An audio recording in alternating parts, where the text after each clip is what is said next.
ให้ทุกคนสวิปสแวบมาตื่นเสาร์มากับผมทีจีคือก็ผมกูสวิปสแวบทุกคนพามาเบิ่งอีกหนึ่งอาชีพที่ได้ไปโตกับเฮาปี2026เนาะอันนี้จะเป็นอาชีพเสริมของแม่ค้าเองแม่ค้าเฮ็ดมาตั้งแต่ป.3 ป.4เนาะเป็นคนมักได้นะพวกเจ้าอันใดอันเป็นเงินเป็นคำเฮ็ดเบิดที่ว่าสุจริตนะ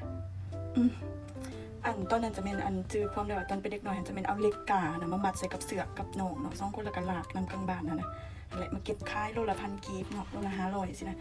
แล้วตอนมาเฮียนอยู่เวียงเนาะก็น่าพาเก็บอีกหน้าบ้านก็พอดีเป็นเดินกีฬายามเที่ยงนะ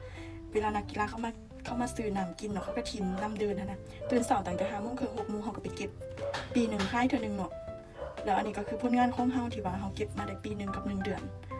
เฮาจะเก็บขายแล้วเนาะทุกคน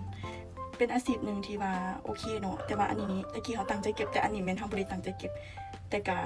เก็บมาเรื่อยๆความหมายว่าเขาซื้อมากินแต่ว่าเขาแบบเอาทุ่งย่างใหญ่มาปะใหม่แล้วเขาก็ทิมลงนะมันก็เป็นการซอยเก็บขี้เนื้อซอยรีไซเคิลเนาะแล้วก็ซอยลูกอีกวิธีหนึ่งแล้วก็ได้เงินอีกลองเอาไปเฮ็ดเบิ่งจ้าใครอยากเศร้าเสื้อไหมก็มาเลยเด้อพี่น้องมื้อนี้ภารกิจของเฮาก็คือเก็บของเก่าขายเก็บกระตุกขายเนาะอาชีพนี่เขาเฮ็ดเขาจะยังบ่ได้อัดทิมอาชีพเก็บของเก่าขายเด้อนี่เลยจ้านี่เขาสิมาเก็บกระตุกนี่ค่อยได้ถอนมาเป็นเวลาปีนึงเนาะปีปลายที่จริงค่ะเนี่ยตอน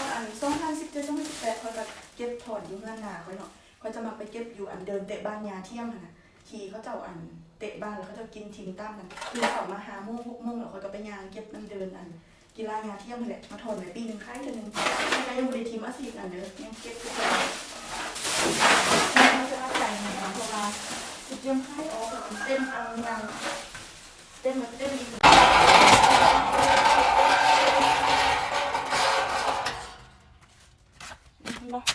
กองจุนพูน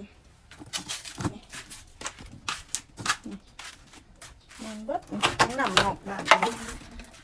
นี่กองจินเพียงจ้าโมโหว่าเขาจะสื่อบอเพราะว่าเขาบ่ได้เย็บนะแต่กระจับพอดอย่างนี้ก็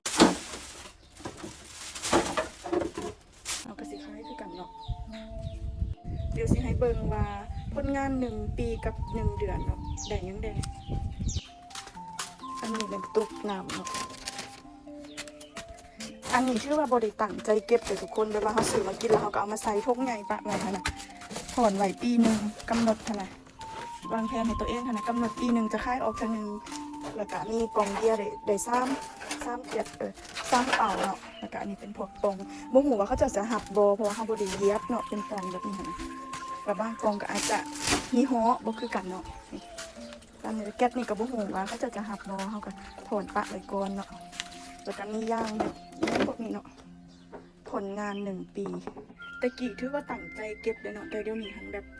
เขาเก็บตามความสะดวกของเฮาค่ะนะตะกี้หันแม่งตั้งใจเก็บอีหลีเก็บขายค่ะนะแบบหน้าคอยซ้อนอันให้เก็บขายเนาะตอนเขาไปอยู่กับเราหันเป็นเจ้าบ่ได้อันแบบทางหน้าบ้านมันจะมีเดินกีฬายามเที่ยงเนาะแล้วตอนเช้าเขาจะลุกมาแต่6 โมงหรือว่า5 โมงครึ่งเนาะไปเก็บอันอยู่เดินที่ว่านักกีฬาเขาจะกินแล้วทิ้งเนาะนี่เจ้าผลงานของสารบ่เคยปะเคยทิ้ง